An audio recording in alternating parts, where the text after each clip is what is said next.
billionaire wife locked the teenage nanny in the fridge. Here is what happened next. No one on Park Avenue heard the scream. The penthouse was sealed tight, glass and steel and silence, the kind money buys when privacy matters more than people. Inside, the refrigerator door shut with a soft, final click. 18-year-old Lily Carter pressed her palms against the cold metal, her breath coming fast. Just minutes earlier, she had been warming soup for the twins after their private tutor left. Now the light above her flickered, and the hum of the appliance felt louder than her thoughts. Upstairs, Veronica Hale adjusted her silk robe and checked her reflection. She was flawless, as always. Founder's wife, philanthropist, a name tied to luxury investments, high-end real estate, and charitable foundations that made headlines. No one ever questioned her judgment. Down the hall, the twins' laughter faded as their father, Jonathan Hale, finished a call with his wealth management advisor, discussing retirement strategies and a merger that would change the city skyline. Lily's phone buzzed once in her pocket, then went quiet.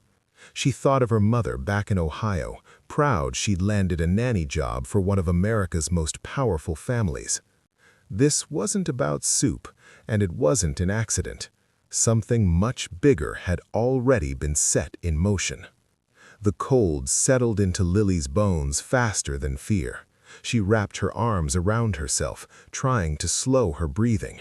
The fridge wasn't small. It was custom-built, oversized, expensive, but it was still a fridge. Time felt thick, stretching in ways she couldn't measure. She knocked once, then again, harder. "Mrs. Hale?" Her voice cracked. "Please, I didn't do anything." Outside, the penthouse moved on.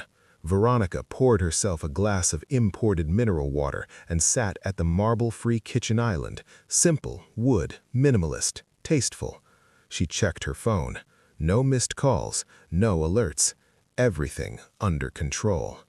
Her thoughts drifted backward to the text message she'd seen on Jonathan's phone earlier that afternoon. Lily's name. Innocent words, maybe, but jealousy doesn't care about logic. It feeds on imagination. In the living room, the twins, Max and Oliver, argued over a video game. Their laughter echoed briefly down the hall, stabbing Lily with hope. She reached into her pocket again. No signal. What Lily didn't know was that the fridge was connected to the home's smart system, and somewhere, deep in the building's digital records, a silent log had started counting minutes. Jonathan Hale stepped into the kitchen later that evening, loosening his tie. "Where's Lily?" he asked casually. Veronica didn't look up. She said she wasn't feeling well, probably resting. Jonathan nodded, distracted. His mind was on a call with his private equity partners. High-yield portfolios, tax shelters, legacy planning. Everything designed to protect his future. But something felt off. In the fridge, Lily's knocks had grown weaker. Her fingers were numb.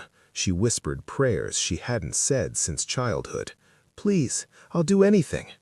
Meanwhile, Maria Gomez, the longtime housekeeper, frowned as she passed the kitchen. The fridge light seemed brighter than usual. She paused. "Mrs. Hale?" said Maria carefully. "Did you hear something?" Veronica's smile was thin. "You're imagining things." Maria walked away, but unease followed her. She'd worked in luxury homes for decades. She knew when silence was wrong. That night, as the city lights shimmered outside the penthouse windows, a storm rolled in, thunder rattling glass, rain pounding concrete, and with each passing minute, the smart system quietly recorded energy usage from an appliance that should have been opened long ago. By midnight, Jonathan couldn't sleep. He stood by the window, watching the city he helped shape. Billions in assets, endless influence, yet an unfamiliar weight sat in his chest. He checked the security app on his phone, something he rarely did himself. Camera feeds flickered across the screen. Then he froze. The kitchen camera showed Veronica standing calmly hours earlier, the fridge door closing. No accident, No rush. Jonathan's heart pounded. No, no, no! He bolted from the bedroom. In the kitchen, Maria was already there, whispering frantically on her phone to building security. Jonathan yanked the fridge door open. Lily collapsed forward into his arms, shaking, barely conscious. "She's alive!" Maria cried.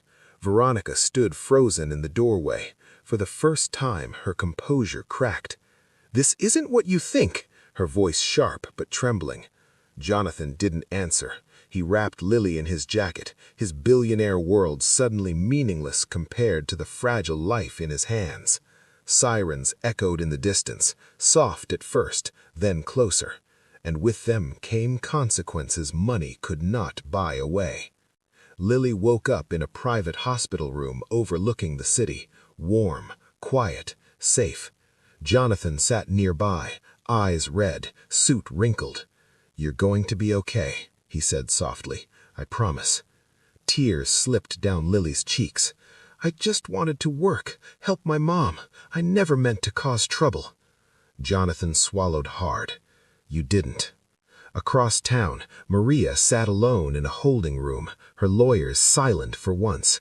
The headlines hadn't broken yet, but they would. Even the best crisis management firms couldn't erase video footage and smart home logs. Maria visited Lily later, holding her hand. "You're brave," she said simply. But the story wasn't over. Not yet. Because what Lily overheard during those freezing minutes, muffled voices, secrets whispered near the fridge, would soon change not just one family, but an entire empire built on image, money, and lies. And when the truth finally came out, it would shock everyone who thought they knew the Hales. Lily stayed in the hospital for 3 days. Doctors said the cold could have killed her if the fridge door had stayed shut another 10 minutes. The twins visited once, holding handmade cards with crooked letters that read, "We're sorry." Lily smiled for them even though her chest still felt tight. Jonathan hired a private nurse and insisted Lily's mother, Susan Carter, be flown in from Ohio, first class. When Susan arrived, she broke down at the sight of her daughter, alive but shaken. "They said this was a good family," Susan whispered. Jonathan stood back, ashamed.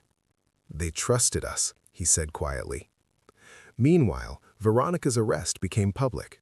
News outlets moved fast, true crime podcasts, legal analysts, and financial news channels all fighting for the story. Billionaire's wife charged in Nanny incident. Advertisers loved it, so did the public. But Lily wasn't watching. She kept replaying one moment from the fridge, Veronica on the phone, a man's voice, words about offshore accounts, shell companies, and something illegal enough to scare even powerful people.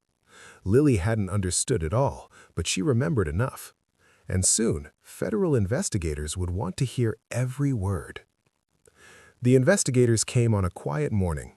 2 men, 1 woman, calm voices, expensive suits that said government without saying a word. Jonathan sat beside Lily, his presence steady. "You don't have to say anything," he told her, "but if you do, I'll make sure you're protected." Lily nodded. "I heard her talking," she said slowly. "She didn't know I was there."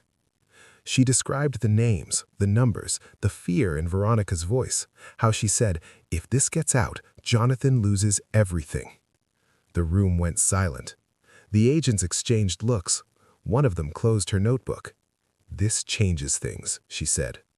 That afternoon, Jonathan was questioned too. For the first time in his life, his wealth management empire was under a microscope. Audits, frozen accounts, board members resigning. Yet, Jonathan felt something close to relief.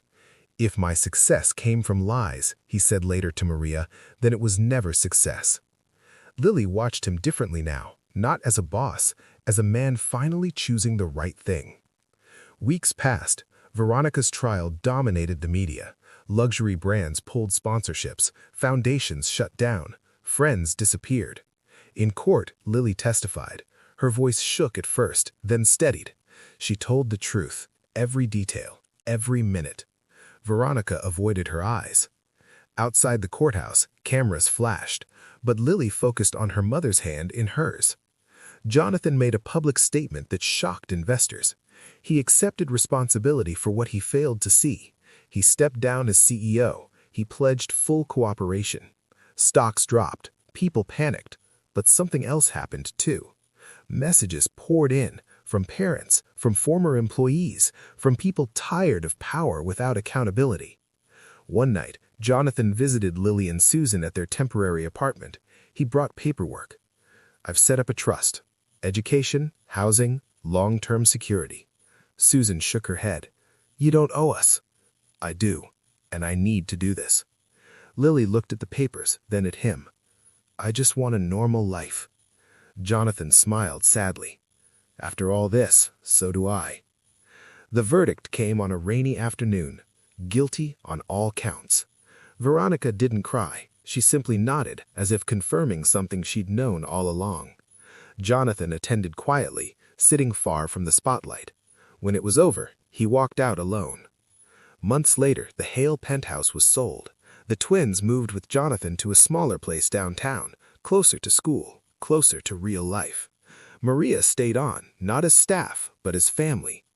Lily enrolled in college, studying criminal justice. "I want to protect people," she said during her first interview, "even when the people hurting them are powerful." Her story became a case study, not sensationalized, respected. One evening, Jonathan attended a community fundraiser. No press, no sponsors. Lily was there, volunteering. "You look happy," she replied. "I am. Cold fridge and all, I survived." Jonathan nodded. "You didn't just survive, you changed everything." Years later, Lily stood on a stage, addressing a room filled with lawmakers, advocates, and survivors. Her voice was calm, confident, human.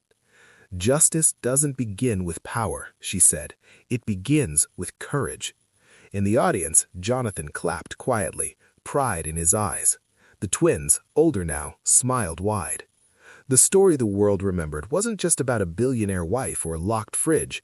It was about choices, about silence breaking, about a young woman who refused to disappear.